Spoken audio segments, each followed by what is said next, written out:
ఇలాంటి మరెన్నో వీడియోలు చూడడానికి like, share, subscribe and comment. ఈరోజు ఈ వీడియోలో మాఘ గుప్త నవరాత్రులు ఎప్పటి నుంచి ఎప్పటి వరకు జరుగుతాయి, దీక్ష నియమాలు ఏమిటి, ఎలాంటి ఫలితాలు వస్తాయి అనే విషయాల గురించి తెలుసుకుందాము. మాఘశుద్ధ పాడ్యమి నుండి మాఘశుద్ధ నవమి వరకు ఉన్న 9 రోజులను శ్యామలా నవరాత్రులుగా శ్రీ విద్యా సాంప్రదాయంలో వ్యవహరించబడతాయి. దశమహావిద్యలలో 9వ మహావిద్య మాతంగి దేవి. మాతంగ ముని కుమార్తె కాబట్టి ఈమె మాతంగి అయినది. శివ సహస్రనామ స్తోత్రములలో శివుడికి మాతంగుడనే పేరుంది. మాతంగుడి శక్తి కాబట్టి మాతంగి. మరకత వర్ణంతో ప్రకాశించే శ్రీ మాతంగి దేవి వశీకరణ దేవతగా ప్రశస్తి పొందినది.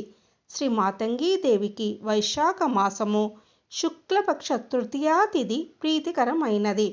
మాతంగి దేవిని రాజమాతంగి, సుముఖి, కర్ణమాతంగి, వర్షమాతంగి, లఘుశ్యామల, ఉచ్ఛిష్ట చండాలి అనే పేర్లతో కూడా పిలుస్తూ ఉంటారు. ఈ దివ్య స్వరూపుని ఉపాసనల వల్ల వాగ్బుద్ధి, సకల రాజశ్రీ, పురుష వశీకరణ శక్తి, ఐశ్వర్య ప్రాప్తి సాధకుడికి లభిస్తాయి. అంతేకాకుండా జ్ఞానంతో కూడిన వాకుని ఇస్తుంది, కోపాన్ని తగ్గిస్తుంది, చేసే ప్రతి పనిలో విజయాన్ని చేకూరుస్తుంది, విజయ పదంలో నడిపించే సద్బుద్ధిని ఇస్తుంది.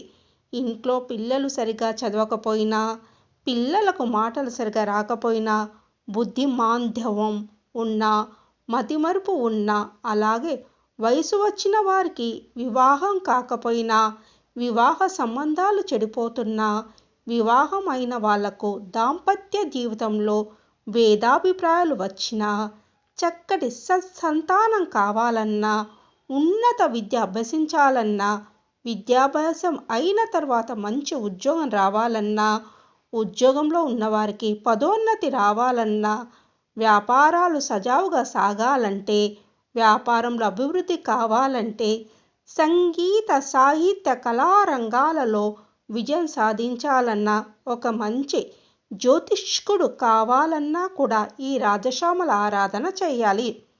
దీక్షా నియమాల గురించి తెలుసుకుందాము. ఈ గుప్త నవరాత్రులలో గృహాన్ని శుభ్రపరచుకొని ఉదయాన్నే లేచి గణపతి ప్రార్థన చేసి, అమ్మవారి చిత్రపటానికి కానీ, అమ్మవారి స్వరూపంగా ఉన్న మరే విగ్రహానికి కానీ, చిత్రపటానికి కానీ ఉదయము సాయంత్రం పూజ చేయాలి.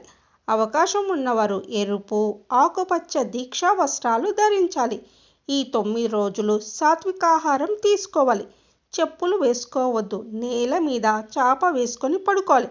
బ్రహ్మచర్యం పాటించాలి. నిరంతరము దేవీ నామస్మరణ చేయాలి.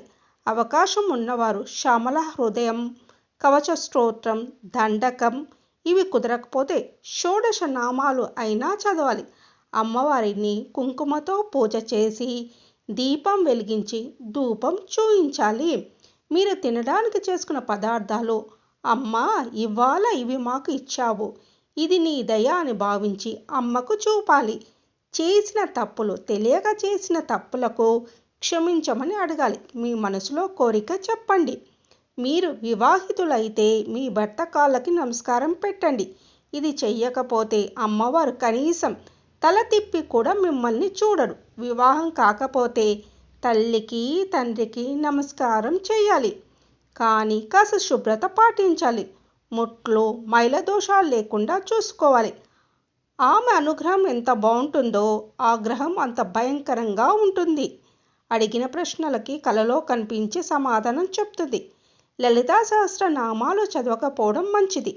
తప్పులు వస్తే శిక్ష తప్పదు. ఒక్క నామం తప్పులు లేకుండా చేయడం మంచిది. పూజ చేసేటప్పుడు శుభ్రమైన, ఉతికిన, ఆరవేసిన వస్త్రాలను ధరించండి. స్నానం చేసి మొదలు పెట్టండి. ఉదయం కన్నా సాయంత్రం పూజ మంచిది. పూజ తర్వాత కాసేపు శివనామస్మరణ చేయండి. అమ్మవారు సంతోషపడుతుంది.